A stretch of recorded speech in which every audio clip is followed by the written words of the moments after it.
আচ্ছা ডাক্তার, আমার হচ্ছে গিয়া একটা প্রশ্ন আপনার কাছে, সেটা হচ্ছে ধরেন আমি সবসময় ধরেন স্কোয়ার কোম্পানির যে স্যাকলো কিসের ট্যাবলেট, গ্যাস্ট্রিকের না, অ্যান্ড গ্যাস্ট্রিকের ট্যাবলেট আমি সবসময় স্কোয়ার কোম্পানির খাই। আমি একদিন গেছিলাম বাজারে, ওই ডাক্তার আমাকে দিয়ে পড়ছে ড্রাগের গ্যাস্ট্রিকের ট্যাবলেট। এখন আমার খুব ভয় লাগতেছে, আমি বলতেছি না আমারে আপনি স্কোয়ার কোম্পানির ট্যাবলেট দিতে হবে, উনি আমার অন্য কোম্পানি দিতেছে গ্যাস্ট্রিকের ট্যাবলেট। এই ক্ষেত্রে আমার কোনো প্রবলেম হবে কিনা যদি আমি অন্য কোম্পানির নিই? হ্যাঁ, প্রবলেম হোক না হোক, ফ্যাক্ট হচ্ছে এক একজনের বডিতে এক একটা ম্যাচুরিটি হয় অনেক সময়। তো এই ক্ষেত্রে আপনি যদি সাইক্লোকার নিয়ে সাইক্লিক পাওয়ার চেষ্টা করেন, যেটা এটা আপনার বডির সাথে ম্যাচুরিটি হয়ে গেছে।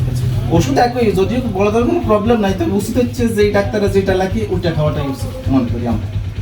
আচ্ছা, মানে ডাক্তার সাহেব বলতেছেন যে যে কোনো পেশেন্ট সবসময় একই কোম্পানির ওষুধ খায়, স্কোয়ার হোক, পপুলার হোক, ড্রাগের হোক বা স্কোয়ার হোক, যে কোনো কোম্পানির ওষুধ খাচ্ছে সবসময়। কিন্তু বিভিন্ন ফার্মেসিতে গেলে মাঝে মধ্যে তারা যে কোম্পানির ওষুধ খায় ওই কোম্পানির ওষুধ দিতে পারে না।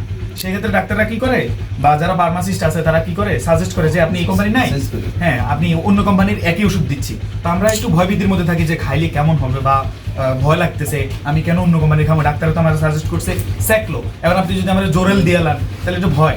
আসলে ওই উনি যেটা বলছে ওটাই আর কি, আপনার বডির সাথে যেটা সুইট করে, যেটা ম্যাচ করে ওটা খাওয়াই উত্তম। প্রয়োজনে আরেকটা ফার্মেসিতে যান, আপনি আরেকটা বাজারে যান, তারপরেও যেটা খাচ্ছেন সবসময় এটাই খাবেন। এটাই তো, এটাই। Thank you. সবসময় আপনারা ভিডিওগুলো দেখবেন, আর হচ্ছে যদি ভালো লাগে তাহলে নিত্য নতুন ভিডিও আমরা দেবো, আপনারা সাবস্ক্রাইব করে দেবেন।